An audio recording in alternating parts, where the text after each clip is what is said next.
Citigroup is closing its consumer banking operations in 13 markets across Asia, Europe, and Middle East.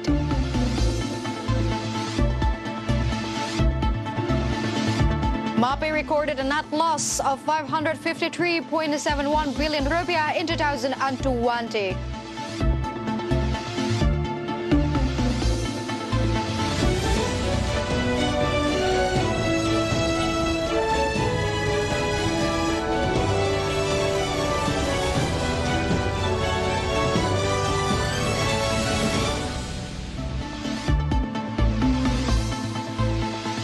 Good afternoon, viewers. Market Headlines is ready to provide you a number of informations from business, economic, and capital market sectors. With me, Claranta Wijaya, and this is Market Headlines.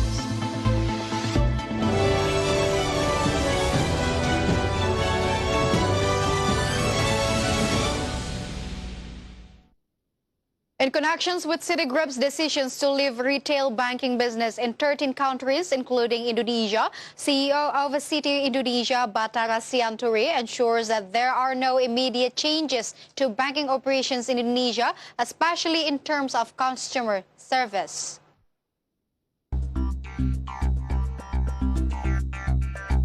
Citigroup plans to revamp the consumer banking or retail banking segment globally. One of the steps that will be taken is to exit the retail banking business in 13 countries, including Indonesia. CEO of Citi Indonesia, Battara Sianturi, said that Citi's exit from the retail segment was a form of refreshment from the banking business model. According to him, this step will also make Citi Indonesia more focused on the institutional banking segment. Meanwhile, in connection with Citi's departure from the retail segment, Battara ensured that there was no immediate change to Citi Indonesia's operations, especially in terms of customer service. At the same time, Battara stated that Citi Indonesia would continue to operate in Indonesia through the Institutional Clients Group unit, including Treasury and Trade Solutions, Markets and Security Services, Custodian, and Banking Capital Market Advisory. Jakarta, IDX Channel team, reported. Government does much effort to increase small-medium entrepreneur export performance these days to improve the national economy. But however, up to now, only 14% of all small businesses do export. Small-medium entrepreneurs are the backbone of national economy, whereas SMEs' contributions to national GDP hit 60% and absorb around 97% of labors. However, the export performance is way under pressure. Export contributions only reach 14%, meanwhile, other 86% is dominated by big businesses. Minister of Cooperative and SMEs, Teten Masduki, stated that several reasons that hamper small businesses to go global. Kita ketahui UMKM merupakan tulang punggung perekonomian. Data BPS menunjukkan 60% kontribusi UMKM terhadap PDB dan penyerapan tenaga kerja sebesar 97%. Walaupun kontribusi ekspor UMKM masih relatif rendah, yaitu 14,37%. Tetapi ya. The Minister of Manpower, Ida Fauzia, suggested all Indonesian migrant workers who are outside Indonesia to postpone their homecoming. Homecoming is allowed only if there is emergency condition.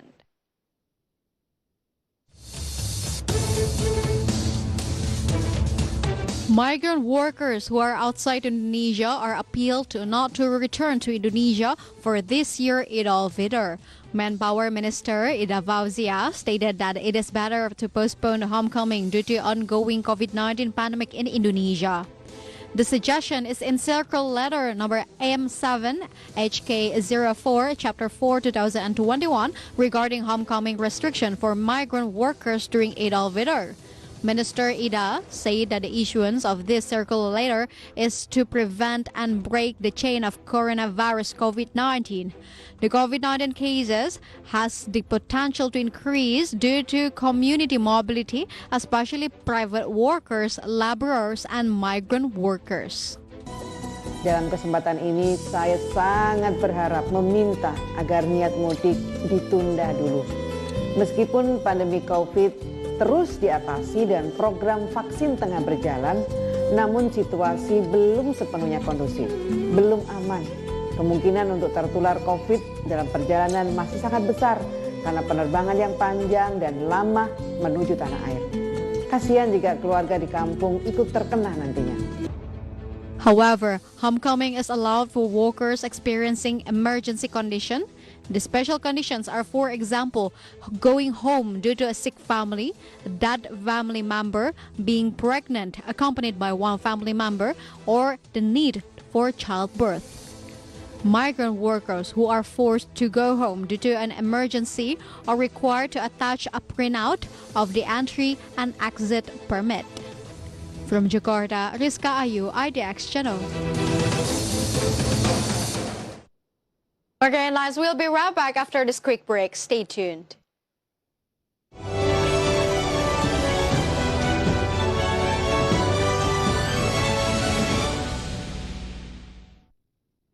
Pemerintah secara resmi melarang mudik lebaran pada tahun 2021 ini. Larangan mudik akan dimulai pada tanggal 6 Mei sampai dengan 17 Mei 2021. Majelis Ulama Indonesia memperbolehkan penggunaan vaksin COVID-19 untuk produk AstraZeneca pada saat ini. Penggunaan vaksin COVID-19 produk AstraZeneca pada saat ini hukumnya dibolehkan.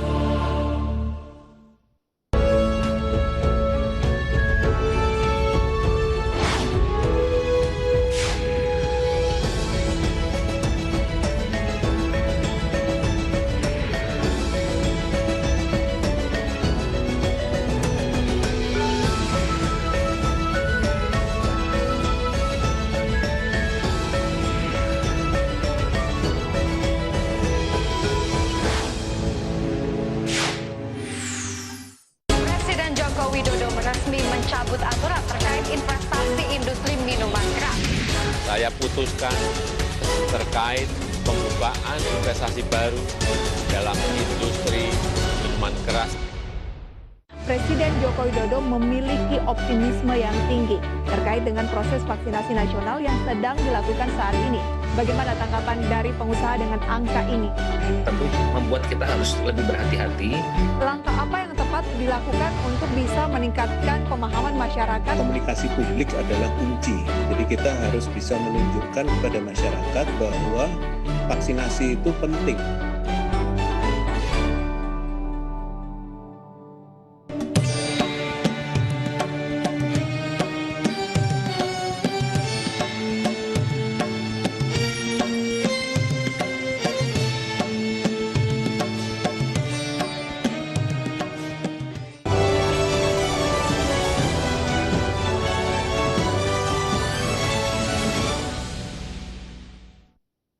Now to the latest story about COVID-19, whereas Indonesia makes a good COVID-19 vaccination progress. Health Minister Budi Gunadi Sadikin stated that there were around 16.5 million doses of COVID-19 vaccines injected. Global economic recovery is in front of our eyes. Activity in many sectors has picked up and adapted to the pandemic restrictions over recent months. And of course, thanks to faster and effective vaccinations rollout, vaccine distributions is gaining momentum as COVID-19 vaccinations program is in a full swing. According to the Minister of Health, Indonesia is one of the fastest countries to inject COVID-19 vaccines, especially for countries that do not produce their own vaccines. Well, at least not yet. And let's see how the progress so far through the next graphic. Here it is, we can see the development of Indonesia's vaccinations, which is in 27th January. We can see that in the first doses, it only gave away around 308,000 doses, while for the second doses, it's only like 66 doses of vaccines. But however, if we take a look at April 7th, it requires 9 million doses of the first doses. And then for the second doses, it requires around 4.6 million doses. And the latest move that we got from the government is that by the April 18th, the vaccinations for the first doses hit 10 million doses. And this with achievement, Indonesia managed to occupy the 8th positions in the country that scored the most vaccination achievements in the world. And the mass vaccinations program has been running according to the target set, which is 10 million vaccinations per month. And the daily injections reaching around 500,000. Well, if we calculate it, it is approximately 2.5 million doses a week or 10 million doses a month. But then Health Ministry set higher target for the upcoming months. So let's see the details in the next graphic. Through the next graphic, we can see the injections target. By March to April, government target by 500,000 doses to be delivered to the community. While from May to June, the government has set up new target by 750,000 doses to community. And while for July, government targets around 1 million doses to be distributed to the community. And then the pace of the economic recovery in Indonesia in 2021 really hooked on the pace of COVID-19 vaccinations. It projects that doubling the number of vaccine doses administered daily to 1 million would create jobs and boost GDP. But then that was a scenario without something hampers vaccine availability. For example, embargo. And if embargo is too obvious, there is one thing that may cause slow vaccinations. It is the Ramadan season. Well, the Health Ministry spokespersons on COVID-19 vaccinations, Siti Nadia Tarmizi, say that the daily trends in vaccinations during Ramadan decreased. So let's see the comparisons in the next graphic. Here it is. Through the next graphic, we can compare from the regular month to the Ramadan season. In regular month, it should be 500,000 doses. And then in Ramadan, it is only around 250,000 doses to be given to the community. Well, there is a decline in the number of injections per day in April. So there is also a drop in doses administered because perhaps it still adapts to the new conditions as it is the beginning of the fasting. And based on the ministry's data, the average number of doses administered in the archipelago is only around 200,000 to 250,000 per day during Holy Month. And downward trend in injections was also attributable to the limited supply of vaccine doses. For example, in March, the country vaccine stock reached around 18 million. But then, sadly, it went down to around 7 to 15 million doses in April. But then government plans to formulate domestic COVID-19 vaccines. So later on, Indonesia will not be dependent on the imported vaccines. So let's see the next graphic about the institutions that are developing Indonesia's COVID-19 vaccines. We got some institutions in here. First of all, Airlangga University, Eichmann Institute for Molecular Biology, and Indonesian's Institute of Science, Gajah Mada University, University of Indonesia, and Bandung Institute of Technology. And yes, the development of the Merah Putih vaccine is one of the innovations that has been regulated by the government in Presidential Decree number 18 of 2020 concerning the National Team for COVID-19 Vaccine Development Accelerations. So yes, viewers, the speed of vaccinations is not only for pursuing the target, but also depending on the availability of the vaccine itself. As higher education and research institutions in Indonesia is now developing COVID-19 vaccines, so hopefully domestic vaccines can cover all the needs, and later on Indonesia can be less dependent to the imported vaccines. And yes, still people who are fully vaccinated against COVID-19 should keep taking precautions in public spaces like wearing masks and staying apart from others, avoiding crowds and poorly ventilated spaces, and washing your hands often. Stay with us because market headlines will be right back after this quick break.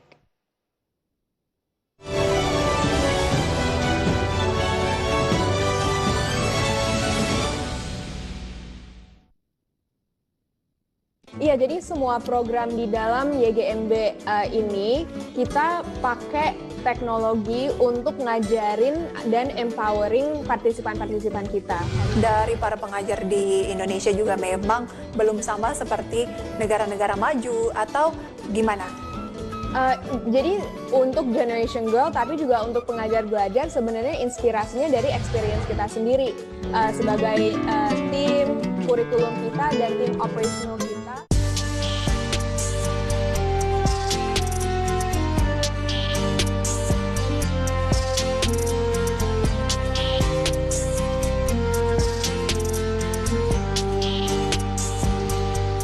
Pemerintah secara resmi melarang mudik lebaran pada tahun 2021 ini.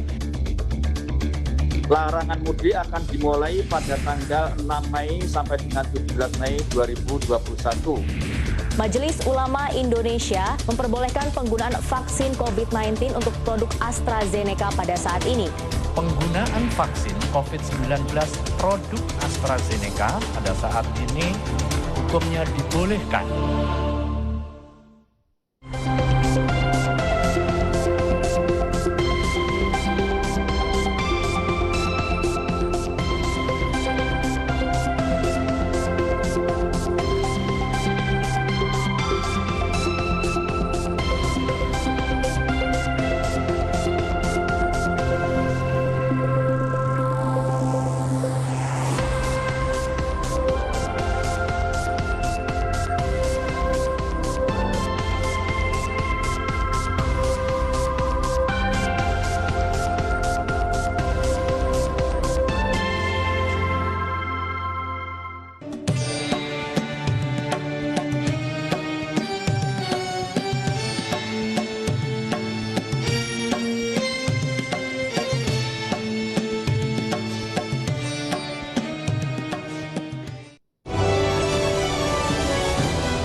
Welcome back to Market Headlines. So viewers, let's take a look at Jakarta Composite Index intraday movement.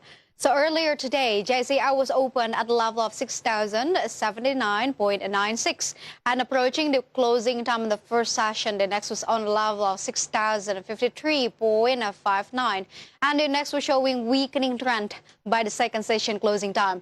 The index was closed at a level of 6,052.45. In short, JCI went down 0.55%. Next, we're going to see the sectoral movement. Leading the dynamics of today's trading, we got constructions as the leader of the strengthening trend that went up 0.78%. We got basic industry that went down 2.21%. Trade went down 1.02%, and consumer goods went down 0.07%. And moving on to the top gainers and the top losers, here are the key highlights from today's trading sessions. We got TAY APG that went up 3.82% to the level of 680 per share. And we got BBRI that went up 0.92% to the level of 4,380 per share. And then we got BRIS that went up 5.58% to the level of 2,460 per share. And also we got RALs that went up 10.18% to the level of 920 per share. Meantime, for the top losers for today's trading sessions, we got FRAN that went down 6.32% to the level of 89 rupiah per share. We got Aneka Tambang that went down 2.09% to the level of 2,340 rupiah per share. We got MDKA that went down 2.06% to the level of 2,380 rupiah per share. And we got BFIN that went down 6.49% to the level of 720 rupiah per share. Next, we are going to see the intraday movement of rupiah towards US dollar. So rupiah opened at the level of 14,659. Rupiah was also showing strengthening trend towards US dollar. It was close at the level of 14,589. In summary, rupiah went up 0.48%.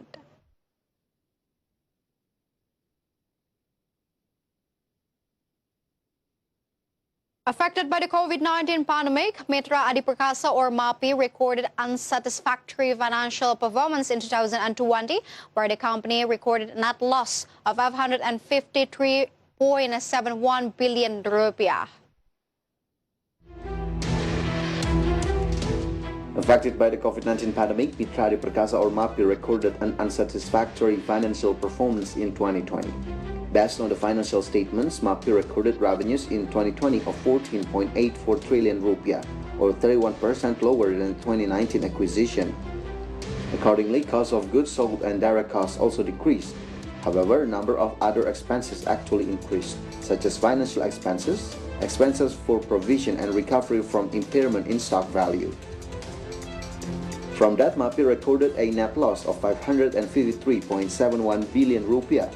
The achievement is very inversely proportional to 2019, where the company received net profit of 933.49 billion rupiah. However, the company has prepared an expansion plan. MAPI will expand its active units, such as adding 3 new brands. In the department store unit, MAPI will operate a British pharmaceutical, and the F&B unit plans to acquire an international brand. It is hoped that the steps taken by MAPI will result in synergy between MAPI's business units going forward, so that this will be a positive catalyst for the growth of SSSG. Jakarta, IDX Channel team, reported.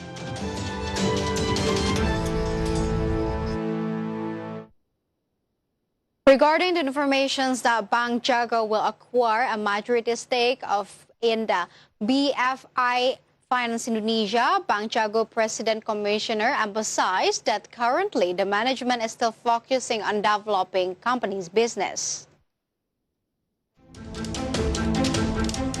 There is news that Bank Jago will acquire the majority stake in BFI Finance Indonesia, which is owned by Trinugraha Capital & Co., a consortium led by entrepreneur Garibaldi Thohir.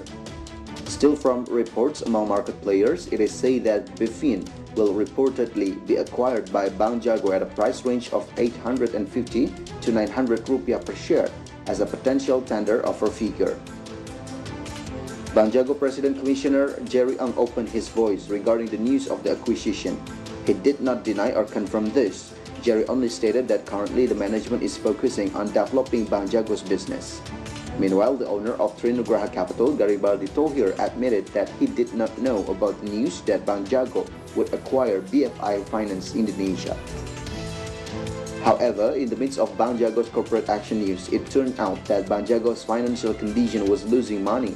In the 2020 financial report, the company lost 189.6 billion rupiah. The loss figure increased 61.7% from the 2019 loss of 117.2 billion rupiah. Jakarta, IDX Channel team, reported.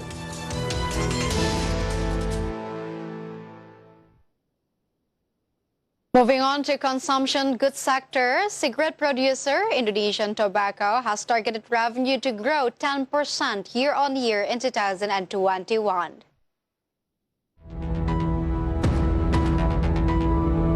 Main Director of Indonesian Tobacco, Johnny Saksono, said that the last year company had experienced a very high performance increase.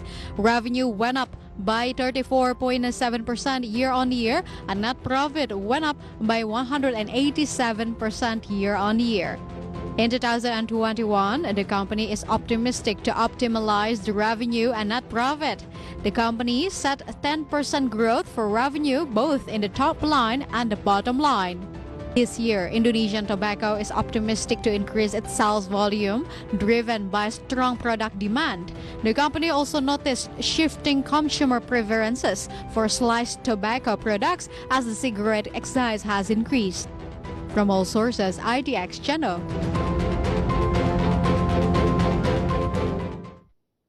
Due to supply disruptions, Health Minister Budi Gunadi Sadikin said that the vaccinations capacity for COVID-19 in Indonesia fell during Ramadan from previously 500,000 doses to only 300,000 injections per day.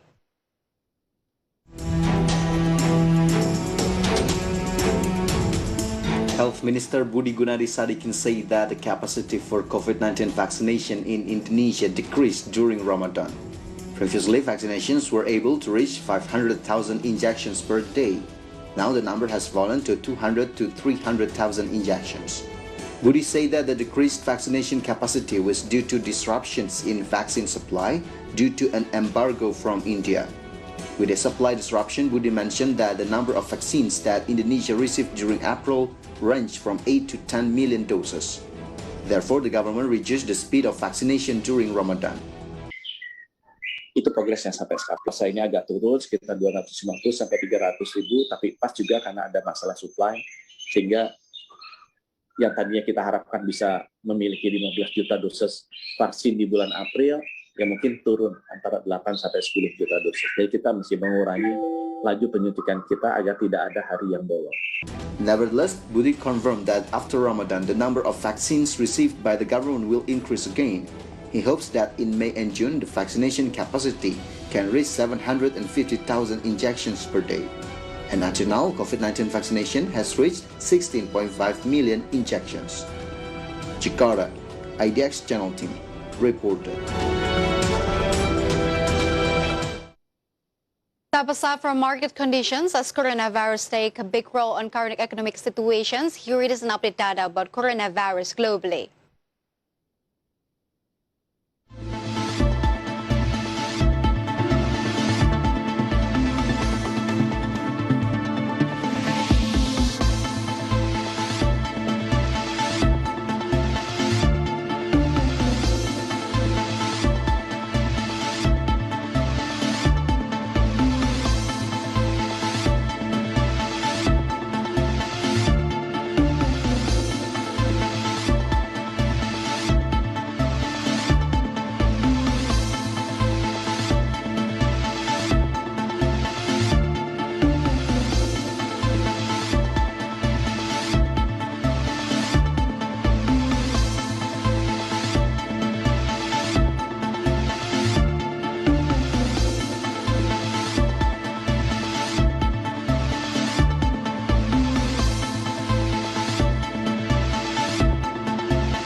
And the news close on market headlines today. Please enjoy our next program on IDX Channel, Your Trustworthy Economic, Business and Capital Market Channel.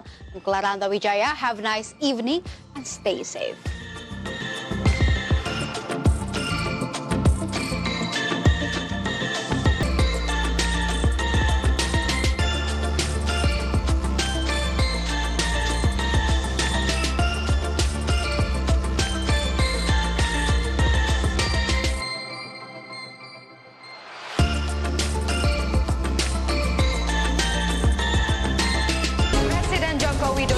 Mencabut aturan terkait investasi industri minuman keras.